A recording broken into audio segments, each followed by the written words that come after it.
સરકારમાં ટકી રહેવા માગતા લોકોએ સી.આર. પાટીલની ખુશામત કરવી પડે, એમને જ્યારે જે ગમે એ પ્રકારના ભોગ ધરાવવા પડે તો જ મેન્ડેટ મળે. એટલા માટે ભાજપના તમામ નેતાઓ કોઈ પશુપાલકોના કે ખેડૂતોના સમર્થનમાં બોલ્યું નથી. બધાએ મૌન પાળ્યું છે. ગૃહમંત્રીએ કાયદાની વાત કરી છે. અરવલ્લી જિલ્લાના, સાબરકાંઠા જિલ્લાના એસપીએ કોઈ પશુપાલક ક્યાંય ટેન્કર રોકતા કે એમ ધ્યાનમાં આવે તો એમના પર કાનૂની પગલાં ભરવાની ધમકીઓ આપી છે. એ કામ એમનું નથી. પોલીસ ફરિયાદ દાખલ થાય ત્યારે જ એક્શનમાં આવી શકે છે. પરંતુ સત્તાના ઇશારે અધિકારીઓ સરકારને વાલા થવા માટે વધારે પડતા ખુલીને બહાર આવી રહ્યા છે. ક્યાંક ને ક્યાંક પોલીસ પણ આવતીકાલે સંખ્યા ન થાય એને માટે કામ કરી રહ્યાનું અમને જાણવા મળી રહ્યું છે. અમે મેદાનમાં લડવા માટે આવ્યા છીએ. જેને જે રીતે જ્યારે જ્યાં લડવું હોય ત્યાં આમ આદમી પાર્ટી લડી લેવા માટે તૈયાર છે. અધિકારીઓને આપના માધ્યમથી હું એક વાત બહુ સાફ કહેવા માગું છું કે કાચના ઘરમાં રહેતા લોકો બીજાના ઘર પર પથ્થરો મારવાની હિંમત ના કરે. કાચના ઘર ક્યારે કડડડ ભૂસ થઈ જશે ખબર નહીં પડે. સાબરકાંઠા, અરવલ્લી જિલ્લો, રાજસ્થાનથી આવતા દારૂ, અહીંયા ચાલતા દારૂના અડ્ડાઓ, ડ્રગ્સના દૂષણો અને 2 નંબરની હેરાફેરીઓથી મુક્ત નથી. અહીંની એલસીબી એ નથી જાણતી. અહીંના એસપી સાહેબ અથવા બીજું તંત્ર જો એ નહીં જાણતું હોય તો અમે જનતા રેડ કરીને જણાવીશું કે અહીંયા આ ચાલી રહ્યું છે. નિર્દોષ પશુપાલકો, ખેડૂતો પર ક્યારેય અત્યાચાર કરવાની કોશિશ કરી તો પશુપાલકો અને ખેડૂતો પહેલાં પહાડની જેમ આમ આદમી પાર્ટી તમારી સામે ઊભી છે. એને કચડ્યા વગર તમે ખેડૂતો અને પશુપાલકો સુધી નહીં પહોંચો. તમે આનું ધ્યાન રાખો. સરકારો આવશે અને જશે, નેતાઓ આવશે અને જશે.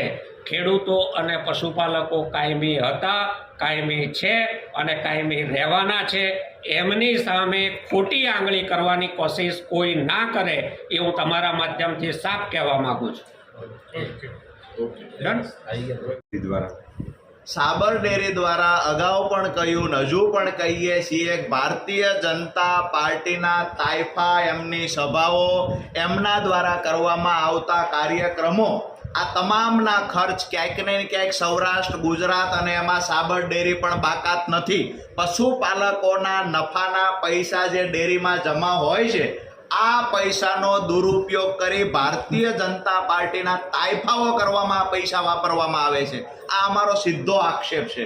પશુપાલકો પોતાના બાળકોના મોઢેથી છીનવેલું દૂધ, પોતાના ક્યાંક ને ક્યાંક આર્થિક સંકળામણ ન ભોગવવી પડે, આર્થિક ભીષમાં ન રહેવું પડે એટલે બાળકોના મોઢેથી છીનવેલું દૂધ ડેરીમાં ભરે છે.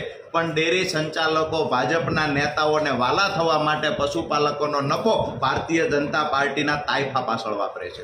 સર, ફેડરેશનની ચૂંટણીમાં શામળભાઈ પટેલનું પત્તું કપાયું છે અને અશોક ચૌધરીની હાલ તાજા સમાચાર એવા મળ્યા છે.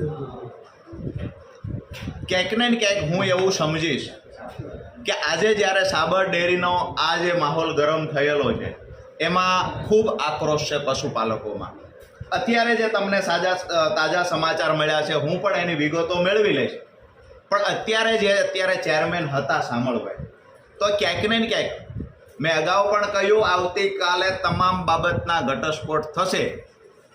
ભરૂચમાં કોના પુત્ર વધુના નામે કંપનીઓ ચાલે છે ને એ કંપનીઓને સાબર ડેરી સાથે શું કનેક્શન છે, આ પણ વિગતો આવતીકાલે બહાર આવશે.